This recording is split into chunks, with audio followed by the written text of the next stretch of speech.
महाराष्ट्र राज्याचे शिक्षण मंत्री दादा भुसे आता माझ्याकडे येऊन गेले. त्यांची भूमिका त्यांनी सांगण्याचा प्रयत्न केला. ती संपूर्ण भूमिका मी पूर्णपणे फेटाळून लावली आणि आम्हाला ते मान्य नाही म्हणून सांगितलं. कोणत्याही प्रकारे ते जे काही दाखले देत होते त्याच्यामध्ये देखील खरं तर 5वी पासून नंतरच या सगळ्या गोष्टींचा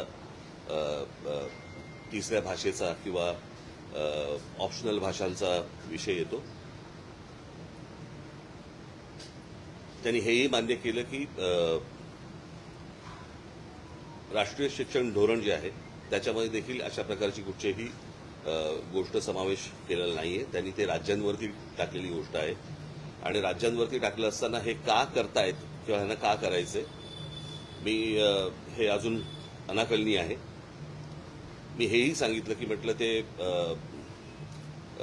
काय ते तुमच्या उच्च शाळा द्या सीबीएसई आणि वगैरे वगैरे या सगळ्या शाळा ज्या आता नव्याने आल्या या सगळ्या IAS अधिकाऱ्यांसाठी म्हणून काढल्या गेलेल्या शाळा होत्या.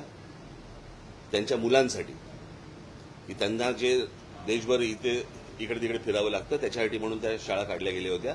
आता त्या गोष्टींचं त्या शाळांचं वर्चस्व ह्या राज्यांच्या शाळांवरती जास्ती करण्याचा प्रयत्न आहे आणि मला असं वाटतं की तोच एक केंद्रातला आणि या सगळ्या IAS अधिकाऱ्यांचा हा त्यांचा तो अजेंडा आहे. मी म्हटलं महाराष्ट्र हा का कशासाठी करायचा प्रयत्न करतोय जे बाकीची कुठचीही राज्य करायचा प्रयत्न देखील करत नाहीये. काही गोष्टींची उत्तर त्यांच्याकडे नव्हती आणि ते तेच गोष्टी बोलत होते. परंतु आम्ही त्या दिवशी मला असं वाटतं मी पत्रकार परिषदेमध्ये माझा संपूर्ण भूमिका मांडली. माझी तीच भूमिका आहे. या संपूर्ण गोष्टीला आमचा पूर्णपणे विरोध असेल आहे राहणार. हिंदी किंवा इतर कुठच्याही भाषेची सक्ती महाराष्ट्रामध्ये होऊ देणार नाही म्हणजे नाही. आणि या गोष्टींसाठी म्हणून मी सर्व पक्षांना आवाहन करतोय की येत्या 6 जुलैला गिरगाव चौपाटीवरून मोर्चा काढायचा निर्णय आम्ही घेतलेला आहे. त्या संपूर्ण मोर्चामध्ये कुठेही कोणताही झेंडा नसेल. तो संपूर्ण मोर्चा हा मराठी माणसाचा असेल.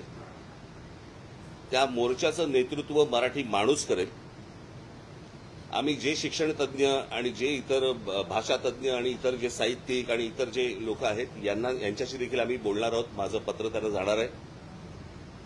सर्वांना त्या मोर्चाला आम्ही तिथे बोलणार आहोत. सर्व पालकांना आम्ही आमंत्रण देत आहोत. सर्व विद्यार्थ्यांना आम्ही आमंत्रण देत आहोत. सरकारला एकदा कळू देत की महाराष्ट्राच्या मनात काय आहे ते. आणि महाराष्ट्राने संपूर्ण ताकद मला असं वाटतं 6 जुलै रोजी सकाळी 10 वाजता गिरगाव चौपाटीवरनं हा मोर्चा निघेल. सरकारला ही गोष्ट कळाली. रविवार एवढ्यासाठी निवडलाय कारण विद्यार्थ्यांना आणि पालकांना यायला जमेल म्हणून आणि त्याच्यासाठी म्हणून रविवार हा निवडलेला आहे. बाकीच्या राजकीय पक्षांशी देखील मी चर्चा करणार आहे. त्यांच्याशीही मी बोलणार आहे आणि सर्वांनी मला असं वाटतं महाराष्ट्रातल्या प्रत्येकाने याच्यामध्ये सामील व्हावं. कारण हा जो कट आहे ह्याला कटच म्हणेन मी. महाराष्ट्राचं मराठीपण हे घालवण्याचा जो कट आहे हा उद्ध्वस्त करण्यासाठी मला असं वाटतं तमाम सर्व मराठी बांधवांनी भगिनींनी मातांनी त्या विद्यार्थ्यांनी सर्वांनी त्या मोर्चामध्ये सहभागी व्हावं अशी माझी त्यांना सर्वांना विनंती आहे. इथे कोणताही झेंडा नसेल. फक्त मराठी हा एक अजेंडा असेल आणि त्या अजेंड्यासाठी म्हणून सर्वांनी महाराष्ट्रातल्या तमाम मराठी बांधवांनी या मोर्चामध्ये सामील व्हावं आणि सरकारला दाखवावं सांगावं. आज मोठे साहित्यिक आपले एलकुंचवार यांनी देखील विरोध दर्शवला. सर्वजण विरोध दर्शवत आहेत आणि अशा वेळेला मला हेही बघायचंय की कोण कोण त्या मोर्चामध्ये सामील होत आहेत. इतर राजकीय पक्षांच्या व्यतिरिक्त इतर कोण कोण सामील होत आहेत आणि कोण येणार नाहीत हेही मला बघायचंय. म्हणजे नुसते तोंड देखले बाकीचे नुसते बोलत असतात. मला असं वाटतं ही अत्यंत महत्वाची लढाई आहे. महाराष्ट्राच्या दृष्टिकोनातनं मराठी माणसाच्या दृष्टिकोनातनं ही खूप महत्वाची लढाई आहे आणि या लढाईमध्ये संपूर्ण महाराष्ट्राने उतरावं असं मी महाराष्ट्राला आवाहन करीन.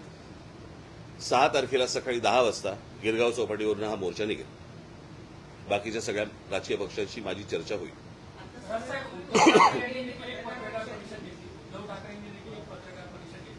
त्यांची देखील भूमिका स्पष्ट आहे की या मुद्द्याला त्यांचा विरोध आहे. आपण सर्व पक्षीयांना सर्व मराठी जनांना आवाहन करणं स्वाभाविक त्यांचाही पक्ष आहे. तुम्ही त्याबद्दल काय सांगा, त्यांनाही आवाहन करा का? कारण एकच महाराष्ट्रातले राजकीय पक्ष म्हटलं आल्यानंतर ते पण आलेच ना, त्यांच्याशीही बोलणार, त्यांच्याही लोकांशी बोलणार, आमची माणसं त्यांच्याशी लोकांशी बोलणार. तुम्हाला आठवत असेल की ज्याच्यावरती इतके दिवस जे तुमचं जे चालू होतं ना सगळं, ते माझं वाक्य आपण लक्षात घ्या, कुठच्याही वादा आणि भांडणापेक्षा महाराष्ट्र मोठा आहे. हे तुम्हाला वाक्य तुम्हाला 6 तारखेला कळेल.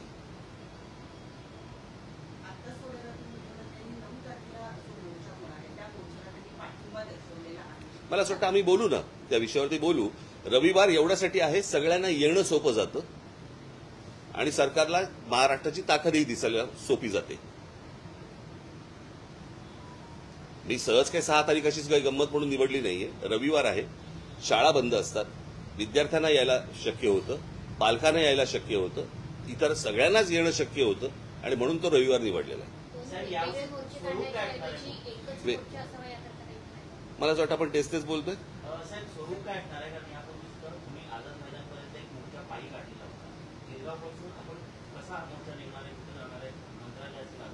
आझाद मैदान.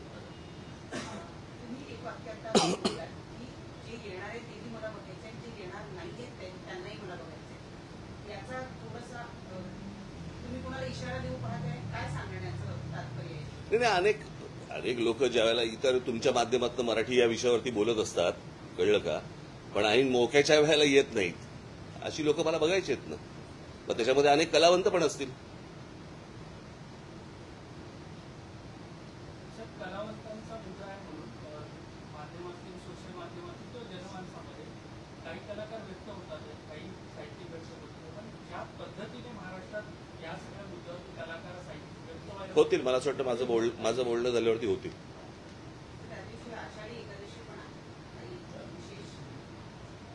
विठ्ठलाला साकडं घालू, सरकारला सुबुद्धी देऊ.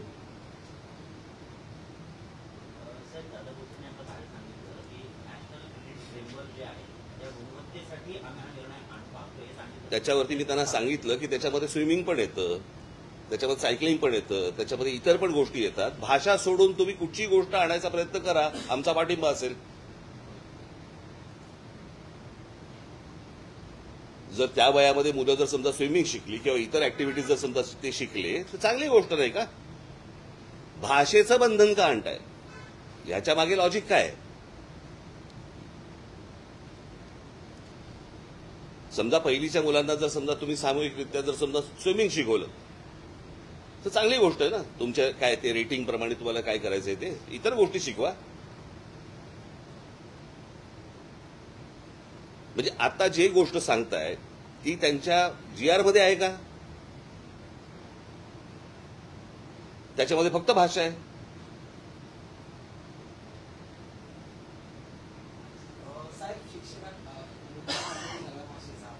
भेटलो ना आता इथे.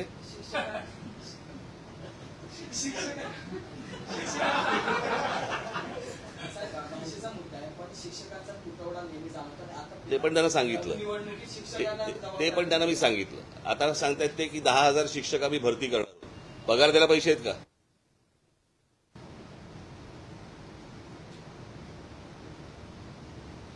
आता जवळपास 90,000 कोटीची कॉन्ट्रॅक्ट ज्यांना दिलेली आहे ते कॉन्ट्रॅक्टर बोंबलतात की आम्हाला अजून पैसे नाही दिले. मला कळलं नाही की ज्या वेळेला महाराष्ट्रामध्ये एवढे प्रश्न आहेत, इतके विविध प्रकारचे प्रश्न आहेत, आपल्याकडे पूल पडतायत, आपल्याकडे अजून चांगले रस्ते होत नाहीयेत, अनेक गोष्टी आहेत, शिक्षणामधल्या अनेक गोष्टी आहेत, ह्या सगळ्या सोडून आपण भाषेवरती काय येतोय? मी मगाशी यांच्याशी बोलताना असं म्हटलं की कुठची तरी मोठी गोष्ट ही लपवण्यासाठी म्हणून दुसरीकडे लक्ष वेधण्याचा प्रयत्न होतोय की काय, असा संशय यावा अशी परिस्थिती आहे.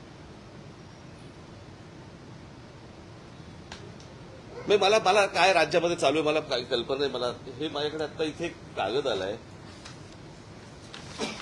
हे सगळं महाराष्ट्रातच का घडू शकतं? JNPT मध्ये भरती आहे आणि त्या JNPT मध्ये भरती असताना त्याचे इंटरव्ह्यूज हे अदानी पोर्टला चालू आहेत.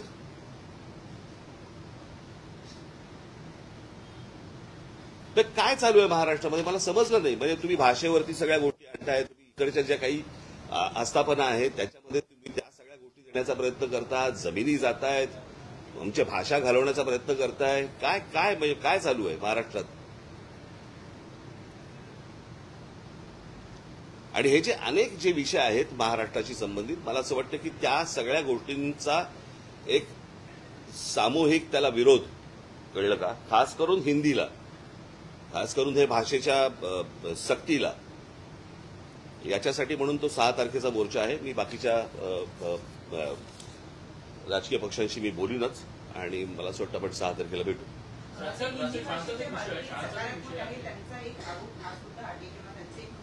ते कोण? शिक्षण क्षेत्रातले लोक आहेत, वेगवेगळी नाही, ते कोण? मला ते कोण आहेत? त्यांचं म्हणणं आहे की तुम्ही अपॉर्च्युनिटीज कमी करता. कसल्या अपॉर्च्युनिटी? हिंदी असं काय हिंदीमध्ये ठेला टाकायचंय? म्हणजे काय करायचंय? का डायरेक्ट आता 1ली ते 5वी हिंदी घेतलं की लगेच हिंदी चित्रपट सृष्टीमध्ये आम्हाला काम मिळणार आहे? काय आहे तुमचं? काय वाकडं झालं?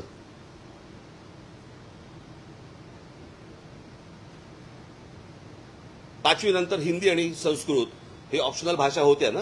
याच्यात आजपर्यंत सगळ्या शिक्षण पद्धती सगळेच जण त्याच्यातच तयार झाले ना. मग अनेक लोक डॉक्टर झाले, इंजिनियर झाले, शिक्षक झाले, वेगवेगळ्या क्षेत्रामध्ये. महाराष्ट्र मोठा आहे, पहिल्यापासून मोठा आहे, याच शिक्षण पद्धतीमध्ये मोठा आहे ना हो. मग असा काय साक्षात्कार झाला बाकीच्यांना की ज्याच्यातनं तुम्ही महाराष्ट्रावरती ही गोष्ट आणताय?